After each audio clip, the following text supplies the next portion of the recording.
ఇది కంది చెట్టు, కంది 3 years కంటిన్యూ కందులు.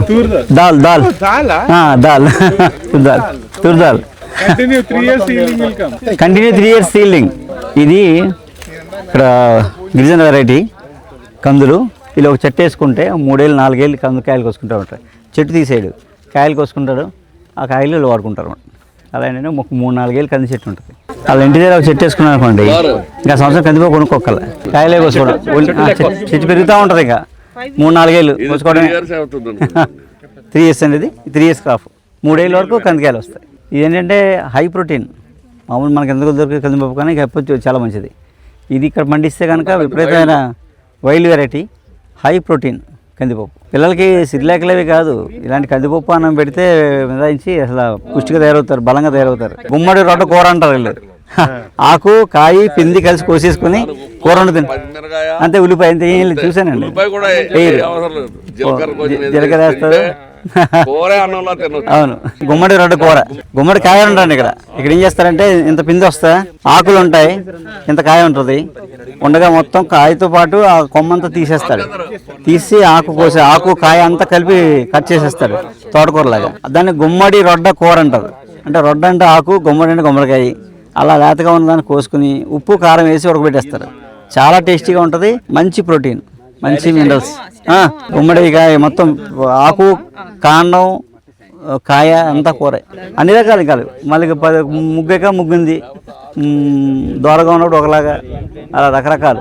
పండు ఇంకా సంవత్సరం అంతా పండు దాచుకుని వాళ్ళు ఈ పిక్కలేసి వండుకుంటారు. సాంప్రదాయం ఉంటారు. పండుగలు అవి వస్తే పిక్కలేసి వండుకుంటారు. రాజమల్లి ఉంటుంది. మనం ఆయుష్ ఎందుకు పోయింది అంటే, ఎందుకు క్షీణం అయిందంటే మనకి 3 కారణాలు. అంటే ఇప్పుడు మోడర్న్ సైన్స్ ఏం చెప్తుందంటే వైరస్, బ్యాక్టీరియా, రేడియేషన్, పొల్యూషన్ చెప్తారు.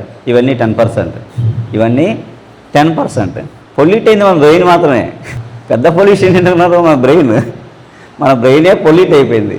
ఆ పొల్యూషన్ నుంచి మనం ఏం చేసాము, 3 విషయాల నుంచి పక్కకు పోయాం. 3 విషయాల నుంచి పక్కకు పోయాం. దినచర్య నుంచి పక్కకి వెళ్ళిపోయాం. ఏమండి, ఋతుచర్య నుంచి పక్కకి వెళ్ళిపోయాం. షడ్రసోపేత ఆహారం నుంచి పక్కకు పోయాం. ఈ 3 ట్రాక్ తప్పాం కాబట్టి మన ఆయుష్ 60 పడిపోయింది. ఏంటి, మనం ట్రాక్ తప్పితే నెక్స్ట్ తరాన్ని ట్రాక్ ఎక్కించేవాడు ఎవడు? నెక్స్ట్ తరాన్ని ట్రాక్ ఎక్కించేవాడు ఎవడు? సో తప్పిన మనమే మళ్ళీ మన ట్రాక్లోకి వస్తే నెక్స్ట్ తరం మళ్ళీ ట్రాక్లో పడతారు. ఇప్పుడు చేసే మనం చేసేదంటే ఎవరిని ఉద్ధరించక్కర్లే. మన నెక్స్ట్ తరానికి ఎంతో కొంత విజ్ఞానాన్ని ఏదైతే మనం గాడి తప్పామో ఆ నాలెడ్జ్ని నెక్స్ట్ తరానికి ఎంతో కొంత ఉంచామనుకోండి, వాళ్ళు చాలా హ్యాపీగా మన ఫోటోలు పెట్టి పూజిస్తారు అన్నమాట. లేదనుకోండి తిట్టుకుంటారు. ఇప్పటిదాకా మనం ఏమనుకుంటున్నాం, మా తాత ఆస్తి అంతా ఖర్చు పెట్టేసాడు, నాకేమీ ఇవ్వలేదు అని చెప్పేసి చాలామంది అనుకుంటుంటారు అన్నమాట. మా ఫాదర్ మాకేమీ ఇవ్వలేదు, అంతా పోయింది అని తిట్టుకుంటున్నాం కదా. రేపు పొద్దున్న మన పిల్లలు ఏం తిట్టుకుంటారు తెలుసా అండి, వీళ్ళు చక్కగా 60 ఏళ్ళు 70 ఏళ్ళు బతికేశారు, 100 ఏళ్ళుని మంచి ఆరోగ్యంగా ఎలా బతకాలో ఎంత నాలెడ్జ్ని మనకి ఎక్కడ చెప్పకుండా చనిపోయారు, స్వార్థపరులు అని తిట్టుకుంటారండి. మీరు 100 కోట్ల ఆస్తి ఇచ్చినా ఏదో ఒక ఆరోగ్యరహం చెప్పకుండా వెళ్ళారనుకోండి, 100 కోట్ల ఆస్తి అది ఎదుగు పని చేయదు. నెక్స్ట్ తరం డబ్బు పని లేదు, డబ్బులు సంపాదించాలి ఈజీ, కానీ ఆరోగ్యం సంపాదించడం కొన్ని కోట్లు పెట్టినా దొరకదు. ఇప్పటికీ తెలుస్తుంది కదా మనకి, ఎన్ని కోట్లు పెట్టినా మనం పరిపూర్ణ ఆరోగ్యం రాదనే విషయం తెలిసిపోయింది మనకి. కాబట్టి మనం ఏదో అయిపోయింది మనది, ఇంకో 20 ఏళ్ళు 30 ఏళ్ళు ఇడిచేస్తాం ఈ లైఫ్. మనం పడిన బాధ, మనం ఏమనుకుంటాం, మనకన్నా మన పిల్లలు బాగుండాలనుకుంటాం కదా, అంతేనండి, మనకన్నా మన పిల్లలు బాగుండాలనుకుంటాం. ఇప్పుడు దాకా మన థాట్ ప్రాసెస్ ఏమిటంటే వీళ్ళు ఆర్థికంగా బాగుంటే అన్నీ వస్తాయి అని చెప్పి మనం చాలా కష్టాలు పడి పిల్లల్ని మనం ఆర్థికంగా వెళ్తూ వాళ్ళకి ఇంకా మంచి మార్గం చూపించాం మనం కష్టపడి. సో అందరం ఆర్థికంగా సెటిల్ అయ్యారు, కానీ ఈ చిన్న గ్యాప్లో ఏమైందంటే ఆరోగ్యం మిస్ అయిపోయాం. సో మనం 2 నేర్పుకుంటే బాగుంది అది. సో అదే మెయిన్ ట్రాక్ అని దాంట్లోకి వెళ్ళిపోయి మనం అదే పనిలో ఉన్నాం.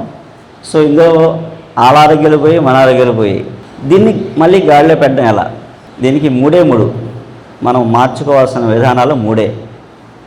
ఎంత సైంటిస్టులు చెప్పినా ఏం చెప్పినా నేను చెప్పిన ఇవన్నీ మనం పూర్వీకులు ఏమైనా చేశారా, మన తాత అమ్మమ్మ చేశారా లేదా మన వేద గ్రంథాల్లో ఏమైనా ఎక్కడైనా ఉందా బేసిక్ అనేది చూసుకోండి.